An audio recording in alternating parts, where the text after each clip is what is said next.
Welcome back. Today we're going to go over the exposure meter on your camera, what it means, and how to use it. For this video, we're going to be using my Fuji X-T3. I'm just pointed at a black curtain here next to my desk so you can see everything. Now, located right here is your exposure meter. It's going to show you -3, 0, and up to 3. You can see the shutter speed, your aperture, ISO, and the histogram here. And as we can see, there's nothing on there. The reason you're seeing nothing on there is because it is underexposed more than -3. So the first thing we're going to want to do, decrease your shutter speed. And as you decrease your shutter speed there, you'll be able to see the meter starting to come up. Understanding the exposure triangle is a big part of knowing what it is that you need to adjust to get the images the way that you want them.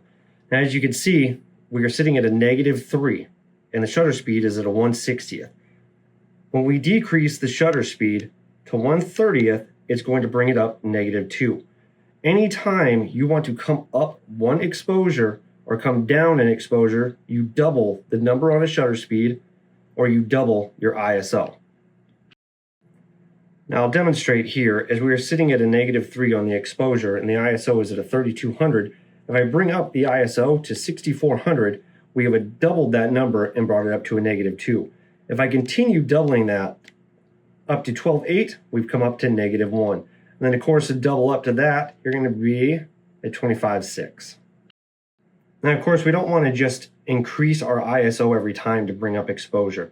The other thing you can do is start opening up your aperture to bring up that exposure level. But what it does when you adjust this aperture is it's going to change the depth of field within the photo. So depending on what it is that you're trying to achieve in that photo, you're going to want to increase or decrease other parts. Now your shutter speed, as you bring that down, is also going to increase the exposure, but it's also going to make it a lot harder to hold the camera and is not ideal for shooting portraits of people. Usually when I'm shooting a portrait of a person, I don't like being below 1/125th of a second. I prefer to be around 1/180th, because even if you have that person standing still, there's still a bit of a shake to a person that will be noticeable in those lower shutter speeds. Now, you always hear a lot of people say keep your ISO low to keep noise out. Now that is true to a degree. The ISO though, depending on your camera, does not cause as much noise as you would think.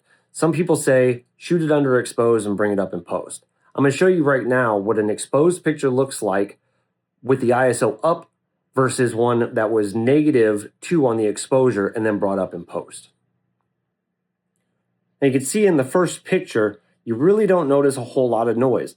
That was brought up and shot at 1/13th of a second, aperture 1.7, and the ISO at a 3200. The next photo was shot at 1/30th of a second, aperture at 1.7, and the ISO at only 1250. As you can see the difference between those, the first one is a lot cleaner than that second one. Now, if you're new to photography, I hope that helped you understand what that meter is within your camera and how to use those controls correctly to adjust it. Now, it's always going to make a difference on your shutter speed and your aperture. Your ISO is not going to induce as much noise as people lead others to believe, especially on newer mirrorless cameras. Now, if you bring your shutter speed down too much, it is definitely going to cause movement blurs within the image. If you bring up your aperture too high and you have that aperture opened up too much, it's going to lose a lot of depth of field. And when you're shooting a portrait of a person, that isn't something you really want. It's all kind of a creative preference. But get out there and shoot, start playing around with it and see what you can come up with.